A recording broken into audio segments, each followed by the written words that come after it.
अवैध साहब, जो कैंट का इस्तीफा और फिर जो CNN का सर्वे आया, what does that mean sir? शुक्रिया जामी, बहुत बड़ी पेशरफ्त है। कल पूरी दुनिया की नज़रें अली लारजानी, जो एक बहुत बड़े फिलोसफर और एक बहुत बड़ी शख्सियत ईरान की, जिनको शहीद किया गया, जैसे आप अपने इब्तदाई में कह रहे थे। लारजानी तो वो शख्सियत थे जो दुनिया से ईरान को जोड़ सकते थे, ब्रिज बन सकते थे। खुद चीफ नेगोशिएटर थे न्यूक्लियर उसके, खुद इतने पढ़े लिखे आदमी थे। आज देखिए जामी, सॉरी, मैं आपने जो सवाल किया उससे मैं कहीं और हट रहा हूँ, क्योंकि लारजानी साहब की शख्सियत जो है, इतनी उसमें मगनातीसियत थी। बिल्कुल बिल्कुल। और इतना उनका एक करियर इतना तवील था, जिसके अंदर उन्होंने जद्दोजहद भी की और रेजिलियंस भी दिखाई। और अल कुद रैली के अंदर ऐसा फिलोसफर खुद जिसने मंजर आम किताबें पर तसनीफ की हों, वो जिसने इमैनुअल कांट को। कांट थे, जर्मन फिलोसफर मैथमेटिशियन, उनके ऊपर तहकीक की हो, वेस्टर्न फिलोसफी पे तहकीक की हो, वो अल कुद रैली के अंदर जो है लोगों के साथ था और एहतजाज कर रहा था और फ़लस्तीनियों के साथ यौम यकजहती मना रहा था। कौन सी ऐसी बड़ी शख्सियत होगी जिसको आपने इस तरह देखा होगा? ऐसी सूरत हाल में कहीं तो बंकर में चले जाते, कहीं वो अंडरग्राउंड चले जाते। तो एक इनको समझ में नहीं आया वेस्टर्न पावर्स को कि जो शहादत का जो मुकाम है, और ख़ास तौर पे जो एक सिविलाइजेशनल स्टेट है ईरान की, जो एक शिया रजीम है, उसके अंदर शियाज़म के अंदर क्या माने रखती है। और वो उन्होंने जो है वो ये तो कह दिया कि इन्होंने तो कहा एलिमिनेट। न्यूयॉर्क टाइम्स की हेडलाइन थी, इनको आप देखिए कि इतनी शर्म आती है कि इस तरह की हेडलाइन के विल इट वर्क, कि लोग जो जो लीडर्स को मारा जा रहा है, क्या ये कार्रवाई सही हो सकती है आगे चल के? ईरान, इजराइल और अमेरिका को फायदा पहुंचा सकती है। तो ऐसी सूरत हाल में जो अली लारजानी की जो खिदमात हैं, और ये आपने जो कहा, अब तो इसराइल के अंदर एक तासुर ये हो गया है, और ये जो वहां से खबरें आ रही हैं वो तो ये आ रही हैं कि जो भी सियासी अस्करी शख्सियत हो ईरान के अंदर, उसको एलिमिनेट कर दें। पहले तो मुबस्सिर ये कहते थे कि अमेरिका जो है उसके साथ बातचीत जहां पे होने का, जिस शख्सियत के साथ चांस होता है उसको वो एलिमिनेट कर दिया जाता है इसराइल। लेकिन इस वक्त तो खुली उन्होंने एक जारियत की हुई है कि जो शख्सियत मिले उसे टारगेट करें। और दूसरा, जो आप जो कैंट का इस्तीफा कह रहे हैं, बहुत बड़ी अहमियत है उसके रेजिग्नेशन। अगर आप देखें कि नेशनल काउंटर टेररिज्म के डायरेक्टर थे, खुद रिपब्लिकन पार्टी से बहुत गहरा ताल्लुक था, खुद जो है कॉन्फिडेंट थे डोनाल्ड ट्रंप के। और उन्होंने किस तरह रेजिग्नेशन लिखा है, उन्होंने कहा कि ये ईरान के जो जंग मुसल्लत है, ईरान से कोई ख़तरा नहीं है अमरीकी कौम को, और ये इजराइल के साथ जंग है। और एक और वर्ड यूज़ किया जिसपे उनको बहुत निशाना बनाया जा रहा है तनकीद का जामी, वो ये था कि इजराइल लॉबी के प्रेशर में ये जी सारा जी जी जी मामला किया। बिल्कुल ठीक। तो जब आवाज़ें अंदर से उठ रही हों, सही है और CNN के आपने उसका जिक्र जी। किया, और ख़ुद डोनाल्ड ट्रंप जब आए थे इख्तदार में, तो उनका एक ही तो बात थी कि मैं नोबेल पीस प्राइज लूंगा, मैं गैर मुल्की जंगें नहीं लड़ूंगा। और उन्होंने ईरान के अंदर जंग का आगाज कर दिया, अमेरिका को भी ट्रैप किया है। और ये शायद नहीं जानते कि ईरान इस तवील और फैसला कुन जंग का बहुत अरसे से इंतजार कर रहा था। बिल्कुल और ठीक। मेरी नज़र में जो कुछ मैं थोड़ा बहुत ईरान को या उस खत्ते को जानता हूँ जामी, ईरान ये चाहता है कि ये फैसला कुन जंग हो। वो ये नहीं चाहता कि हर 6-8 महीने के बाद इसराइल और अमेरिका उस पर चढ़ाई करें, जिस तरह उन्होंने जून में किया था, उससे पहले किया था। अवैध साहब, ज़रा ये जो अतात अलर्ट साहब का पैगाम था, इस पे पहले बात कर लें, फिर ज़रा ईरान इसराइल अमेरिका जंग पे मजीद भी गुफ्तगू करते हैं। ये स्ट्रेटजिक पॉज इसे कहा जाएगा, दोस्त ममालिक की इंटरवेंशन कहा जाएगा, विल इट वर्क? क्या इफेक्टिव होगी पाकिस्तान की जानब से? ये जो मैं तो कहूँगा जज्बा खैर सगाली है कि दोस्त ममालिक की बात पे ईद की वजह से पॉज आया इसमें, लेकिन जो अफगान रजीम की स्टेटमेंट्स आ रही थी, सुहेल शाहीन ने तो कहीं कहा है कि हम रिटर्न एश्योरेंस देने को तैयार हैं। तो ये समझा जाए कि उनको बात समझ आ रही है या ये एक धोखा हो सकता है? नहीं, ये तो देखें, उनके साथ तो ये जो फ्लैश पॉइंट है हमारा बॉर्डर, ये तो रहेगा।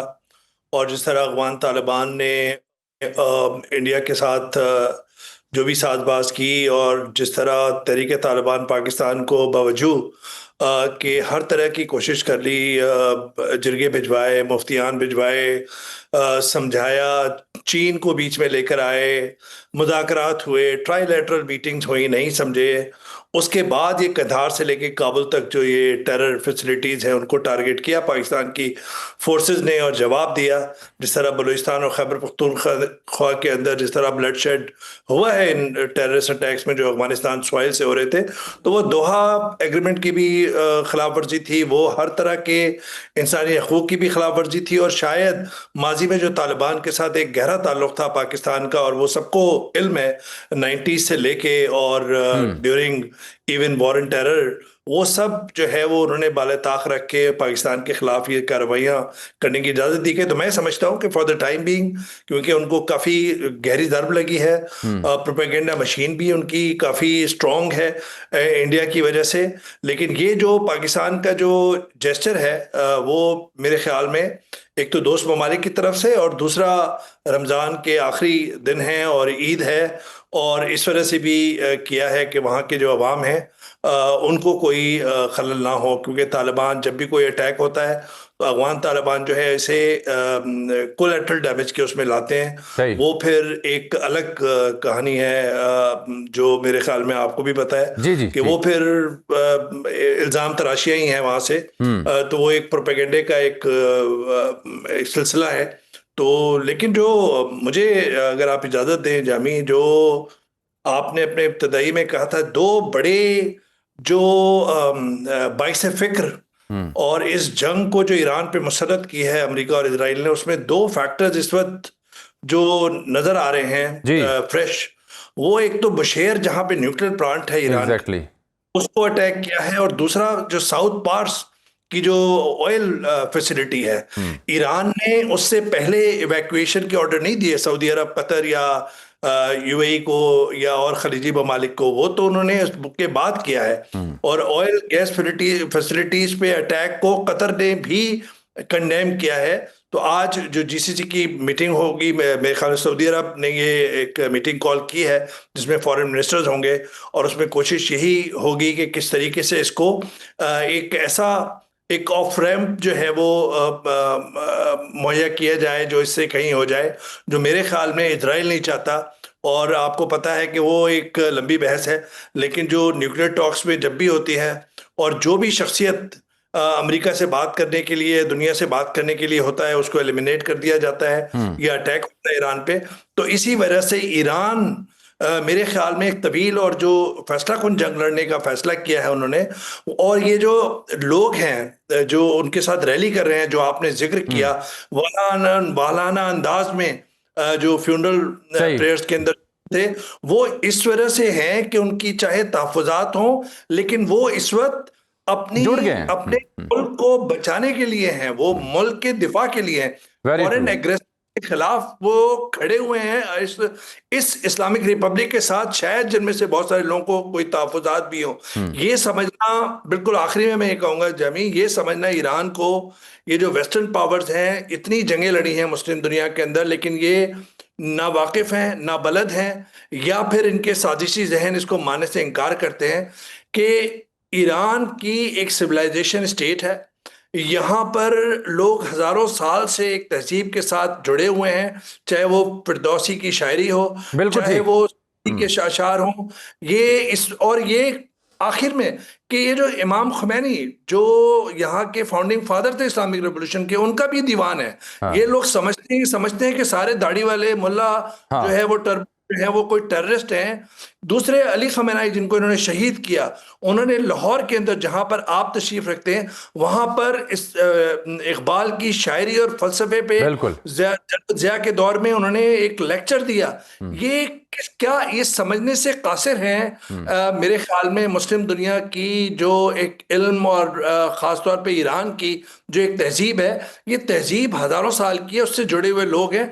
ये इतनी आसानी से रजीम चेंज नहीं करेंगे कि रजा पहलवी को आप लाएं और एक दर्जन लोग भी नहीं होंगे। तो मैं बिल्कुल ठीक कि ईरान इस वक्त एक फैसला कुन जंग लड़ रहा है, एक तवील जंग लड़ रहा है, और उसके अंदर डिप्लोमेसी के अंदर सिर्फ एक कंडीशन चाहता है, वो ये चाहता है कि आने वाले दिनों के अंदर ये कोई गारंटी दे के मजीद हमले ना हो, दोबारा अटैक। बिल्कुल ठीक। अवैस साहब, मैं अब ये समझना चाह रहा हूं कि ये चाहे सर्वे के नताइज नीचे आना हो, नेटो की ना हो ट्रंप को बड़ी वाज़ेह और खुली, या फिर इस्तीफे का आना हो, लेकिन उसके बावजूद ट्रंप एडमिनिस्ट्रेशन और इसराइल के जो रिजॉल्व्स हैं वो तो दिखाई नहीं देते कि वो एग्जॉस्ट हो रहे हैं और they are about to end the war. So ये जितने भी मैंने डिनोमिनेटर्स गिने सवाल में, will it be enough for the United State of America and Israel to end this war या नहीं? जामी देखिए, ट्रैप तो हो गए हैं डोनाल्ड ट्रंप इस जंग के अंदर, और उनके लिए एग्जिट जो है, जब वो निकलना चाह रहे होते हैं उसी वक्त शायद इजराइल कोई ऐसी हरकत करता है जिससे फिर ये जंग जो है में लपेट में आ जाता है अमेरिका। और डोनाल्ड ट्रंप को अगर आप देखें बहुत ही इगोइस्टिक भी हैं, और वो ये चाहते हैं कि वो फातेह के तौर पे इस जंग से निकले। मिड टर्म पोल्स भी हैं, गो के रिपब्लिकन के अंदर भी बहुत ज़्यादा रिजर्वेशंस हैं इस जंग के बारे में, और डेमोक्रेट्स के तो जाहिर बात है आपको पता है। और ये जो एनर्जी क्राइसिस है, ये डोनाल्ड ट्रंप खुद एक बिजनेस टाइकून है, तो उनको ये अच्छी तरह अंदाजा है कि इसकी लपेट में आखिर में अमेरिका ही आएगा। इसी वजह से जब हम और आप बात कर रहे हैं तो उन्होंने वेनेजुएला की जो ऑयल है उस पर जो सैंक्शंस थी वो उन्होंने ईज कर दी हैं ताकि सप्लाई चलती रहे, और जिस तरह इन्होंने ऑयल की जो प्राइजेस हैं वो एक तरह से कंट्रोल में रहे।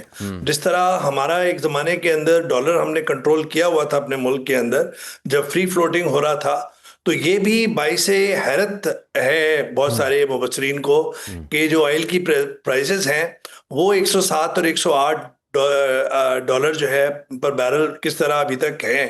तो डोनाल्ड ट्रंप समझते हैं कि उस जो इस वक्त जो एनर्जी क्राइसिस है उसका असर आखिर में अमेरिका में आएगा, तो वो ये चाहते हैं कि किसी तरीके से अपनाए हुर्मुज़ जो है उस पर कब्जा कर लिया जाए। जो अभी हमारे रिस्पेक्टेड पैनलिस्ट थे उन्होंने तो काफ़ी एक्सपर्टीज और टेक्निकलिटीज उसकी बताई हैं, लेकिन आपको ये हैरत होगी जामी कि ये तो मुबस्सरीन को भी, जो अस्करी मुबस्सरीन है उनको भी ये हैरत का बाइस है कि जब अपनाए हुर्मुज़ को, स्टेट ऑफ हुर्मुज़ को बंद करने की बात हो रही थी तो ये तासुर था, अमूमी तासुर, कि अगर ये बंद करेंगे ईरान तो इसका मतलब है कि खुद उनके लिए भी नामुमकिन हो जाएगा कि वो ऑयल की सप्लाई यहां से जारी रख सकें। तो वो भी नहीं हो सका, और उन्होंने उसको एक तरह से अपने जरूरत के मुताबिक है उसको कंट्रोल में रखा, बिल्कुल कंट्रोल में। और दूसरी जानिब आज बहुत ज़्यादा जो सोशल मीडिया पे भी उसकी बहुत चर्चा थी, और जो डिफेंस एक्सपर्ट थे वो इस बात पे हैरान थे कि ईरान जो मिसाइल इस्तेमाल कर रहा है, वो जब मिसाइल जब उसकी जो ट्रेजेक्टरीज होती हैं उसी को देखते हुए इंटरसेप्टर एक्शन में आता है, लेकिन अब इनका मिसाइल जो है वो फिजा में जा रहा है और उसके बाद दरमियान के अंदर डायरेक्शन चेंज कर देता है। तो ये कैसे मुमकिन है? तो इसका मतलब है कि ईरान इस जंग के लिए, मैं बार बार ये कह रहा हूं जामी, कि ईरान बहुत अरसे से इस जंग कर रहा था। और दूसरी जानिब ईरान एक ऐसा मुल्क है जिसको 1979 से आपने आइसोलेशन में रखा हुआ है, तो उसका जब ग्लोबल इकोनॉमी के में स्टेक नहीं है तो वो ग्लोबल इकोनॉमी को तबाह भी कर सकता है। वो हो रही है जी, मशरक़ वस्ता जो सेफ हेवन थी, पेट्रो डॉलर इकोनॉमी, अब IT ड्रिवन डाटा सेंटर बन रहे थे, सेफ हेवन थी प्रॉपर्टी के लिए, सब कुछ पे सवालिया निशान लगा हुआ है। इसीलिए मुबस्सरीन कह रहे हैं कि अब सिंगापुर और हांगकॉन्ग सेफ हेवन्स हैं। इन ममालिक को यहाँ से रीमर्ज करते हुए वक्त लगेगा जब तक जंग ख़त्म नहीं होती।